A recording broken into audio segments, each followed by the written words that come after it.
The key distribution enhancements in 2021 R1 that we'll be discussing today are the areas of licensing. So we'll talk about receive non-stock items without the inventory feature. So we'll dive down into that a little bit more in just a moment and explain to you why that's important. And then from a demo perspective, we'll talk about some distribution features. So these are existing areas of Acumatica that we've improved upon. So we'll talk about user interface improvements, matrix inventory enhancements, and dropship enhancements as well. Those will all be demonstrations. The final item will be a gross net tax support item that we've added to Acumatica, and that will be a discussion item. Receive non-stock items. So the business scenario here is that some clients want to manage goods receipt as part of the purchasing process, but don't have a need for the full inventory capabilities. Prior to 2021 R1, this was not possible for clients that needed this functionality. As a result, they were forced to purchase the full inventory license. In 2021 R1, we've added a new enable feature that will allow you and clients to manage the purchasing process from end to end without having to license the full inventory capability. So you'll see a new item down here called purchase receipts without inventory. Now, why is this helpful? Well, there's a couple of examples that I can think of. First, if you purchase a lot of office supplies and you want to use that full end-to-end process from purchase order all the way through to AP invoice, you can now do so. Prior to 2021 R1, you were required to purchase the inventory capabilities of Acumatica if you wanted to do that. Another great example is in the area of the construction world. Okay, so a lot of times construction companies are buying inventory for their job sites, but they're not going to maintain the physical count of that inventory. So therefore, they can now purchase that product for the construction site and manage that entire process, purchase order all the way through to AP invoice without the need for owning inventory capabilities. Now, there's no demonstration associated with this, so we're going to move on to the next item, which is user interface improvements. Acumatica continues to win awards for our user interface. In each major release, we improve the interface that will provide for an overall better user experience. Some of the enhancements in the distribution area are as follows. You'll see some terminology changes on many of the forms. We've added a new address tab. Because we've added a new address tab, we've removed the address information off of the financials and shipping tabs, which has allowed us to reorganize information on those tabs. And then we've also added a link from POs back to sales orders to make that view a little bit more streamlined. With that, let's go into Acumatica and show you what we're talking about. So as I go into Acumatica, the first thing I'm going to do is through my trusted universal search, I'm going to call up sales order number 6028. For those of you that have worked with me in the past, you know I always like to use my universal search to access my documents. As I mentioned, the terminology has been updated. So for those of you that may recall, in these tabs would say tax details or commission details or financial details. Well, here at Acumatica, we recognize that was a bit redundant, so now we're just being a little bit more direct. The other thing I talked about is we've now added an address tab. And like you could have guessed, we have added address information to this one particular tab. So now you will see bill to address information as well as ship to address information. In addition, you will see a contact person for the bill to address as well as a contact person for the ship to address. Now, because we removed that information off of the shipping and financial tabs, we were able to realign some of this information to make it a little bit more user-friendly.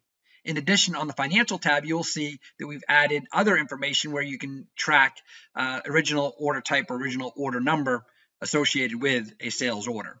And on the shipping tab, I, for one, really appreciate this because it makes it much easier to view the information on this particular tab.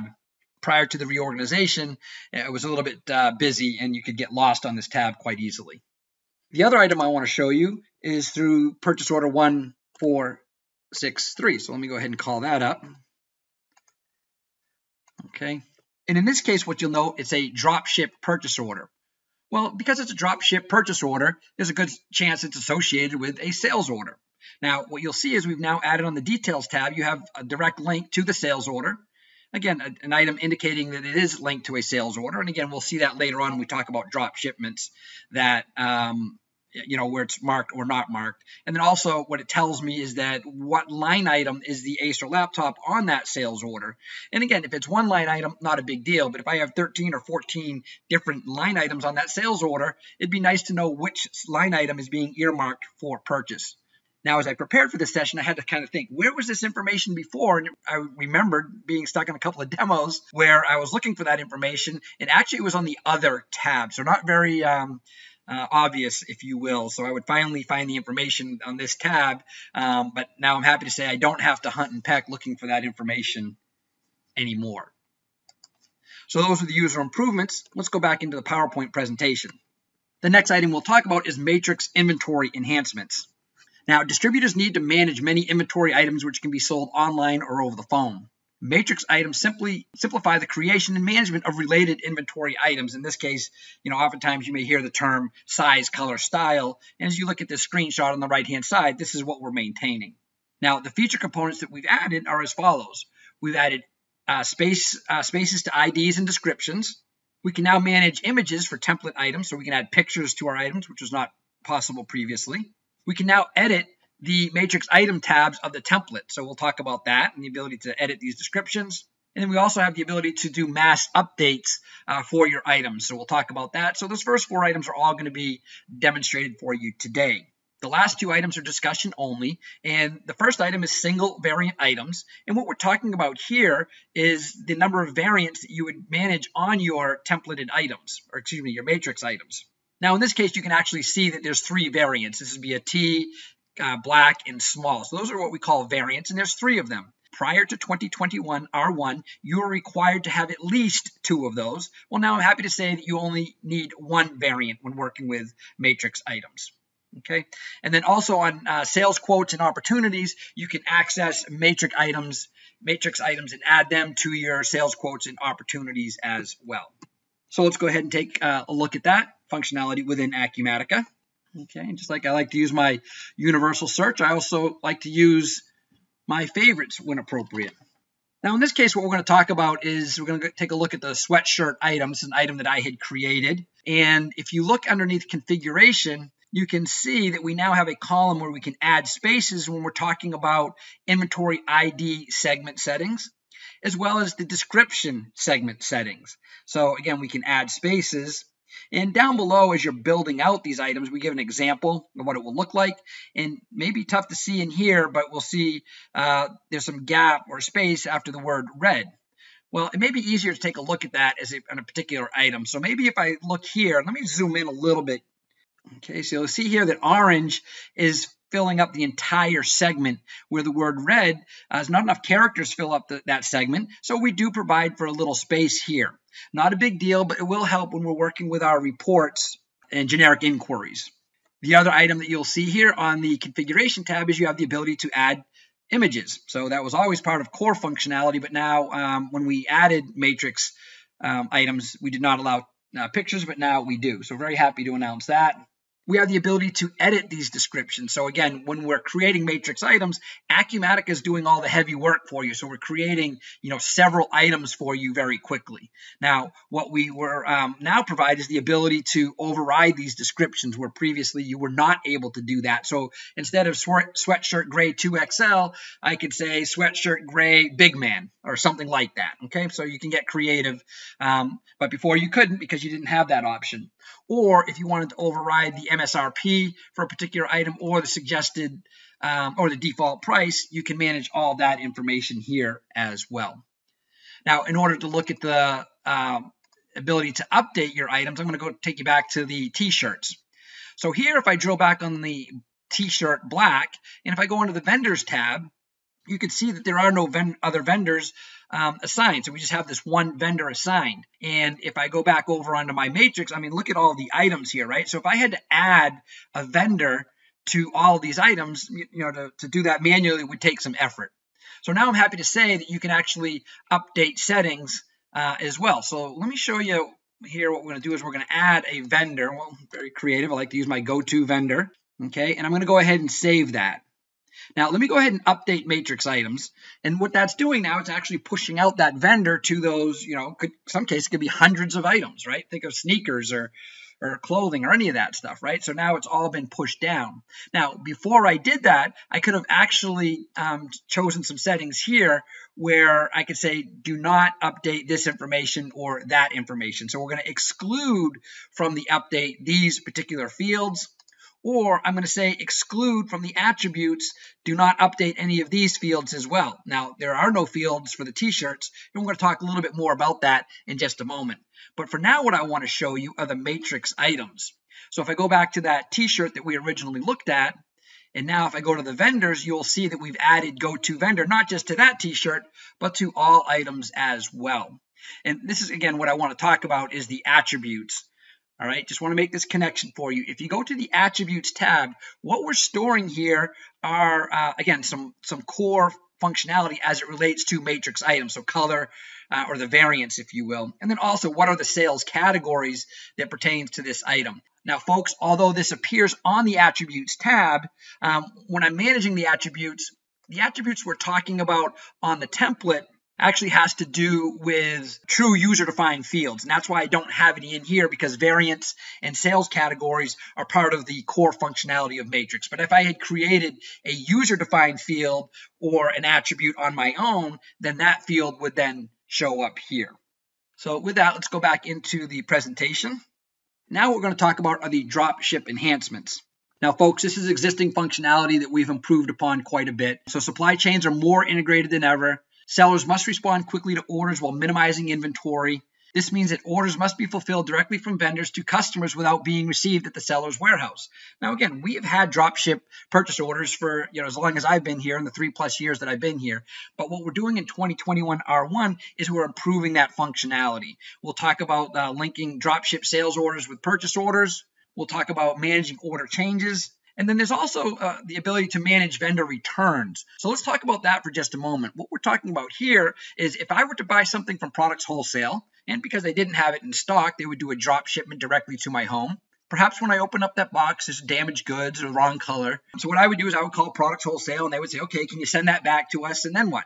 Products Wholesale would then have to return it to the vendor. Well, in 2021 R1, I'm still going to call Products Wholesale to trigger the return, but rather than send the product to Products Wholesale, I'm going to send it directly to the vendor. So I'm alleviating one step, if you will. And what do I care? I'm going to send it to somebody anyway. I don't care where I send it. So let's go ahead and take a look at the dropship enhancements. So again, the first thing I'm going to take a look at is sales order 6029. Okay. And if we look at that, you'll see that it's a sales order, all right? But then you'll also note it's already been marked for a purchase order. And rather than have it do a drop ship, it's actually going to be purchase to order, which means this product is going to be received in my warehouse, okay? So the first thing I'm going to do is create the purchase order. So underneath Actions, I can create purchase order. Now, folks, the functionality I'm showing you right now is in the existing product. So far, I haven't added anything new. But when I choose to process that purchase order, again, similar to the challenge that I talked about before, is I would have to go hunt and peck and look for that information. Where's the sales order that this is associated with? Well, now I have the ability to view sales order demand, and I can access the sales order directly from here. So again, that's a nice improvement that I know I will be able to appreciate when we're working with our demos. The other item I want to talk about is, again, if I'm working with a purchase order 1470. Now, in this case, you'll note that it's actually, again, a drop ship purchase order and that it's on hold. But what I want you to take note of is the new status that we've added here. So when I remove the hold, okay, the status now is awaiting link. Okay, so what we're talking about is, well, we're not linked to a sales order. So there's other functionality that we now have underneath the Actions item that we can manage. So from here, we could actually create a sales order if I wanted to, and now we would link that sales order to this particular dropship purchase order.